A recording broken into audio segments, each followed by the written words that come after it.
عالم کے بول کا باقاعدہ آغاز کرتے ہیں۔ مفتی ابو محمد صاحب، کس کس پہلو پر بات کی جائے کہ اسلام کے لیے، نبی کریم صلی اللہ علیہ وسلم کے لیے حوصلے کا باعث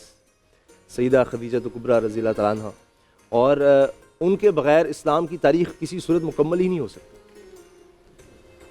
بسم اللہ الرحمن الرحیم، جزاک اللہ خیرہ۔ آج ہم جس شخصیت کو یہاں سلام عقیدت، خراج عقیدت پیش کرنے بیٹھے ہیں، وہ وجہ تسکین مصطفیٰ بھی ہیں، پیکر و وفا بھی ہیں، اور ان کی عظمت کے لیے یہ لفظ کہنا بھی شاید بجا ہوگا کہ سیدۃ النساء العالمین فاطمۃ الزہرا، حضرت زینب، ام رقیہ، ام کلثوم، یہ ان کی بیٹیاں ہیں، نبی کریم صلی اللہ علیہ وسلم کی پہلی زوجہ طیبہ ہیں، اور کائنات کے اندر یہ اعزاز بھی اماں سیدہ خدیجہ الکبریٰ رضی اللہ تعالیٰ عنہ کا ہے کہ سب سے پہلے اگر خواتین میں کسی کے لیے آسمانوں سے اللہ جل شانہ نے سلام بھیجا ہے تو وہ آپ کی اور میری ماں اماں جان حضرت خدیجہ الکبریٰ رضی اللہ تعالیٰ عنہ ہیں۔ غار حرا کا سفر جو اس کا محل وقوع ہے، اگر آپ خانہ کعبہ سے جا کر وہاں کا سفر کریں تو 4.5 کلومیٹر کے فاصلے پر یہ غار حرا ہے، جہاں سب سے پہلے آپ کے اور میرے آقا دو عالم صلی اللہ علیہ وسلم عبادت کے لیے وہاں جایا کرتے تھے۔ تو نبی کریم صلی اللہ علیہ وسلم کی یہ زوجہ طیبہ، آپ کی اور میری ماں، پوری امت کی ماں، باوجود اس کے کہ بہت زیادہ مالدار تھیں، باوجود اس کے کہ صاحب ثروت تھیں، باوجود اس کے کہ غلام تھے، باندیاں تھیں، خادمائیں تھیں، باوجود اس کے وہ حضور صلی اللہ علیہ وسلم کی جو خدمت ہوتی تھی اپنے ہاتھوں سے کرتی تھیں اور اسے اپنے لیے اعزاز سمجھتی تھیں۔ جو کا پانی اور جو کی روٹی لے کر جب نبی کریم صلی اللہ علیہ وسلم کے سامنے وہاں پہنچنے لگی تو حضور صلی اللہ علیہ وسلم نے دیکھا کہ دونوں طرف دیکھا تو مسکرا گئے۔ تو حضرت خدیجہ الکبریٰ رضی اللہ تعالیٰ نے پوچھا، یا رسول اللہ آپ مسکرائے کیوں؟ فرمایا ادھر سے دیکھا تو آپ آ رہی ہیں، ادھر سے دیکھا تو جبرائیل آ رہے ہیں۔ تو جبرائیل علیہ السلام نے کہا، یا رسول اللہ یہ جو خاتون آ رہی ہیں خدیجہ الکبریٰ جو آپ کی زوجہ طیبہ ہیں، اللہ جل شانہ نے مجھے آج ان کے لیے بھیجا ہے۔ اقرا علیہ السلام من اللہ، آپ نے ان کو سلام دینا ہے اللہ کی طرف سے، ومنی اور میری طرف سے بھی۔ اور دوسری ان کے لیے بشارت یہ ہے، ابشرھا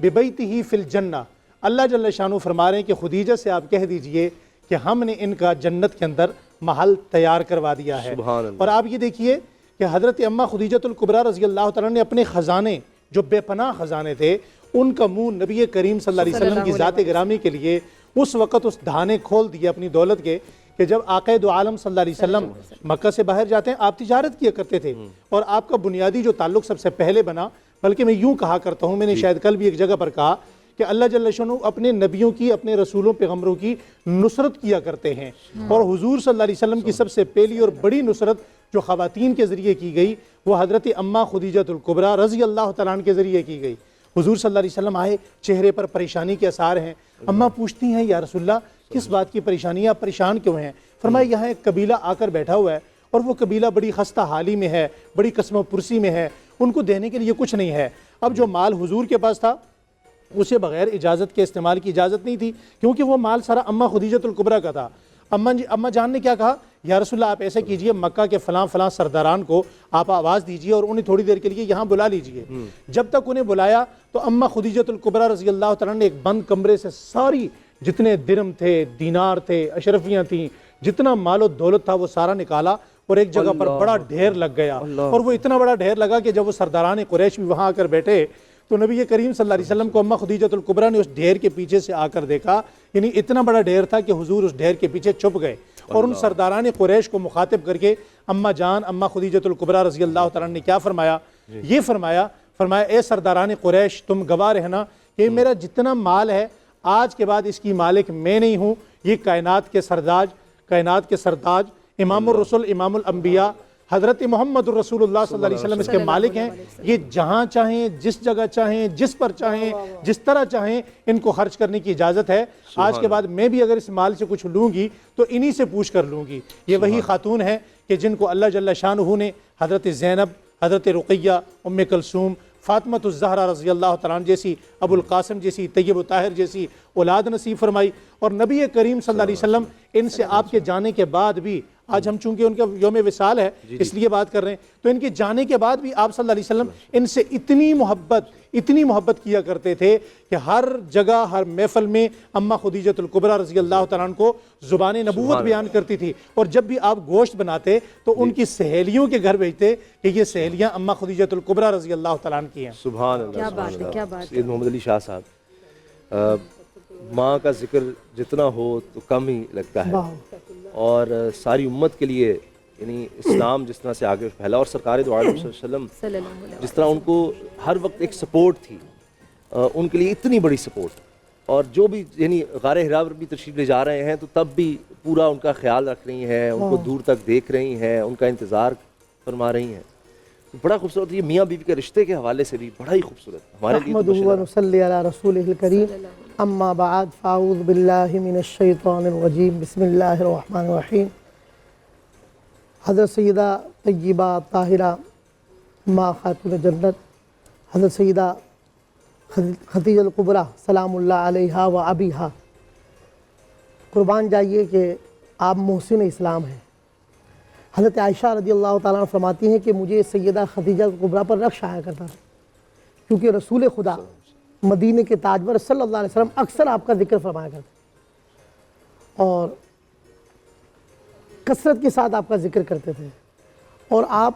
عرب کے دو قبیلے بڑے مشہور تھے، قبیلہ بنو ہاشم، کیونکہ ان کے پاس یہ متولی تھے بیت اللہ کے،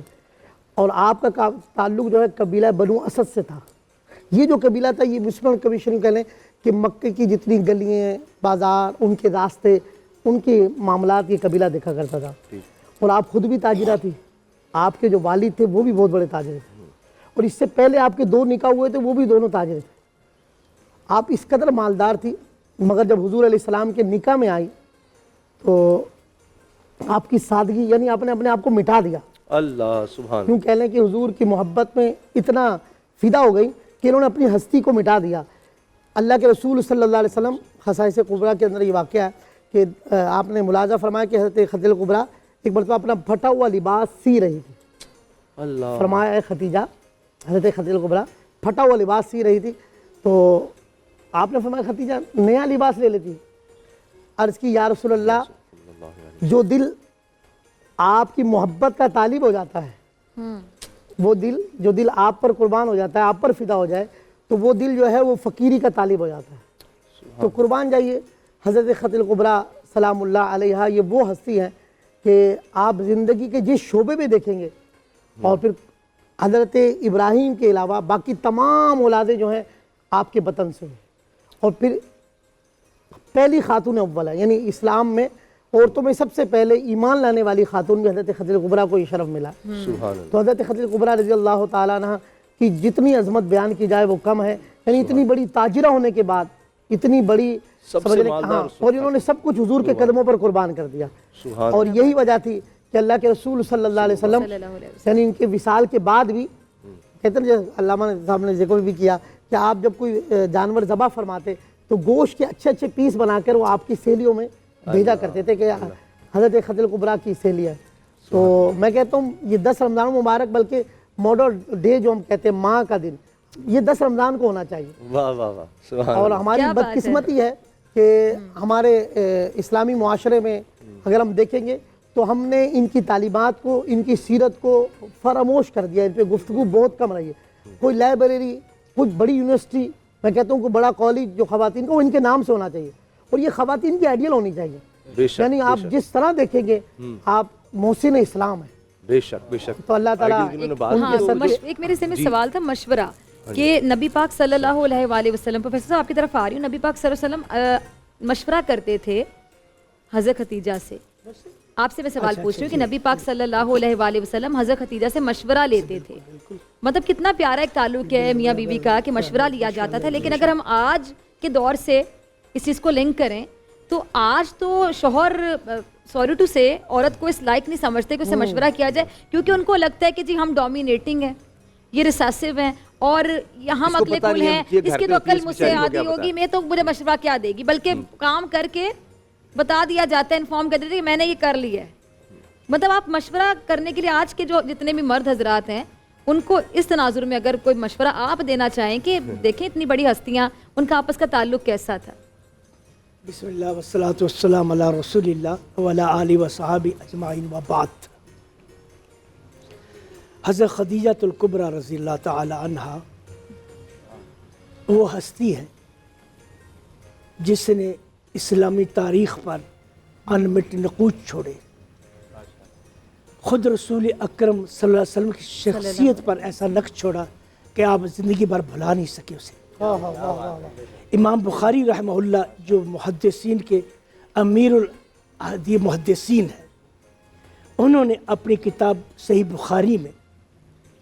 باب باندھا ہے، کتاب الایمان، امام حضرت خدیجہ رضی اللہ تعالیٰ عنہ کی فضائل میں بھی ذکر کیا ہے اور یہاں بھی ذکر کیا۔ فرماتے حسن العہدۃ من الایمان، کسی کی اچھائی کو یاد رکھنا یہ ایمان کا حصہ ہے۔